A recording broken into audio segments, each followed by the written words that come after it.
Ezekiel Elliott may be missing the game. Y'all see how I'm tying all this shit together? Y'all see me tying this shit?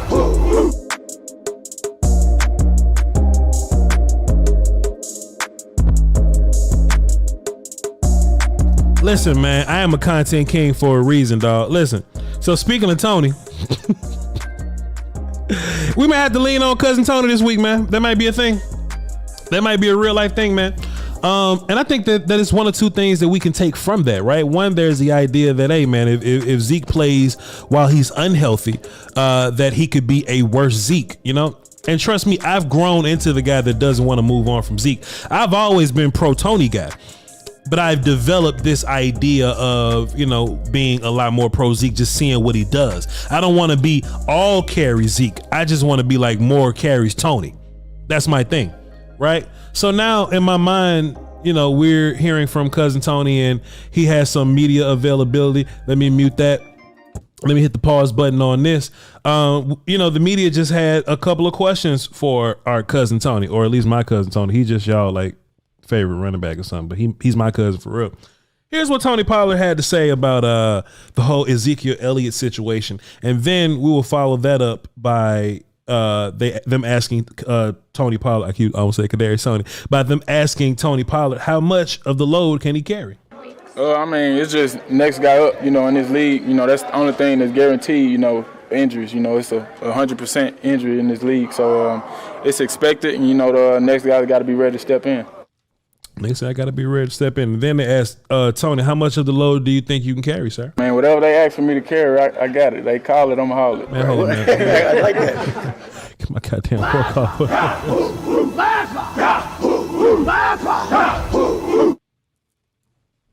Now, chat, I don't want to be messy when I say this. I just got a couple of questions, you know. Just got a couple of questions here. I just want to ask y'all something, right? Because I love y'all to pieces, you know? I don't know if I said this, but y'all can call into the show. It's the number right here. I just want to tap in with y'all. I just want to tap in with y'all and run this by you. What if Cousin Tony go out there and get like 250 rushing yards on like 18 carries against these dudes?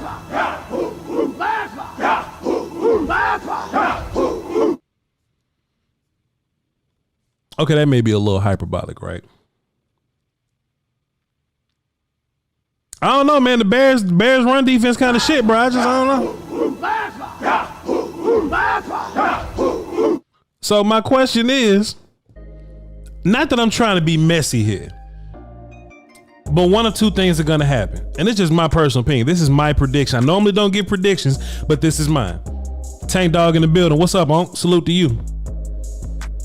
My predictions are Zeke is going to limp his ass on that field just like he did last year at a shell of himself. And it's going to hinder this offense because he's not 100%. Zeke at 100%, we already got our questions. You know what I mean? We already got our concerns and things of that nature, right? But what if Zeke sits down, right? What if we start this healing process a little early? What if we say, you know what, Zeke, we want to sit you down week 8 versus the Bears, and then we're going to rest you versus the bye week, and then you'll come back versus the Packers or something, right? And this old man always told me, man, say, hey, man, look, if you working a job and you the best at that job, and you go on vacation and the dude that's doing your job while you gone is doing your job as good as you, better get your ass back to that job. let me knock DeMarco down. You have better get back to that job. And I think the one thing that we can look at is that the Bears run defense, like I said earlier, the Bears run defense is nonsense. The Bears run defense is nothing. Bears run defense ain't stopping nobody.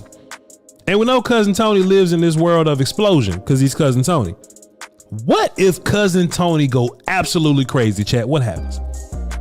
You know, I think borderline, right? If I could just make like a baseline assessment, if Tony goes crazy, can he at least get more carries?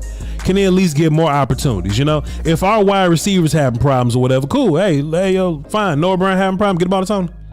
or find a way to throw the ball to Tony. And what if Tony has a performance that's so undeniable that we can't go back to the days of Tony getting only like 8 opportunities or something like that, right? Let me pull this thing up, man. Hold on. Give me 2 seconds, bro. Let me look up Tony Pollard game log real quick. Tony Pollard game log. Let me look this up real quick, man. I need to be focused. I need to be precise, robust, precise. Tony Pollard and Ezekiel Elliott have been relatively, I don't want to say the same number of carries, but Tony's been like right up under Zeke in carries, like 5 or 6 or so less carries than Zeke. Like even in the Rams game, Tony had 8 carries. The Washington Football Wizards, he had 8 carries. He did nothing versus Washington with them carries. But the very next week, he averaged 10 yards per carry, 8 for 86 and a touchdown. So my question, chat. If Tony goes crazy, does it get more even, or are we ever going to live in a world where Tony gets more carries than Zeke? Now in real life, stop the cap. I know better than that, right? But you know, you can't deny greatness for so long. And it's just me assuming, right? It's just me assuming. Plus, there's also this idea, because we getting real for real. Now, I had to pause my music to say this. There's this idea that Tony and Zeke are not under contract for you in 2023. There's also this idea floating around that, hey, if Zeke don't get no more money, what if we can sign Tony for an Austin Eckler type deal, which is like cheaper? Y'all let me know what that is. Somebody in the organization, it may not be public right now, because I think they love Zeke. And I think Zeke comes with this idea of, you know, the public view, right? Oh, we got Zeke on the team, right? And somebody, and then look, somebody could say, well, Voch, Zeke friends with Dak, he ain't going nowhere. They got Leo Collins the hell up out of here. So I wonder if somebody in that front office, right, is saying this would be a fantastic measuring stick to see what my Cowboys look like with cousin Tony and Malik Davis as a tandem.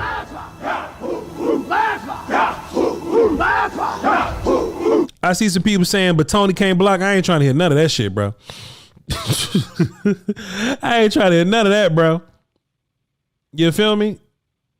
And I don't even know if I'm here to say Tony can't block. It's just that Tony doesn't live by the blocking standard that Zeke does. Those are 2 different things. Because when we break down like how great Christian McCaffrey is, right? We go down a list of things. There may be 7 things on that list, and then once we get to thing number 7, we name something that ain't blocking, and then we'll go, oh yeah, and Christian McCaffrey is a solid blocker. Like that'll be the 8th thing. Who else? Who else is one of the best? So like, look, Jonathan Taylor, right? Jonathan Taylor have 9 things that the Colts love about Jonathan Taylor, and they'll get to thing number 9, and it'll be like, he's a good kid. Then they'll be like, oh, and he's a good blocker also. You know what I mean? Like what can you do for me toting the football? You know? What can and part of me sound like an old man just saying toting. What can you do for me carrying the football? I'm not saying blocking doesn't matter. I'm just saying when we evaluate how good or bad running backs are, you don't look at no other running back and use blocking as the 2nd, 3rd, or 4th assessment. It's always like the last type of thing. So how come when we talk about cousin Tony, we go, hey man, cousin Tony averaging about 8 yards a carry. He averages 3 chunk plays a game. He averages, you know what I'm saying, the biggest explosion from running backs on the team. But he ain't blocking that good, so we can't use him.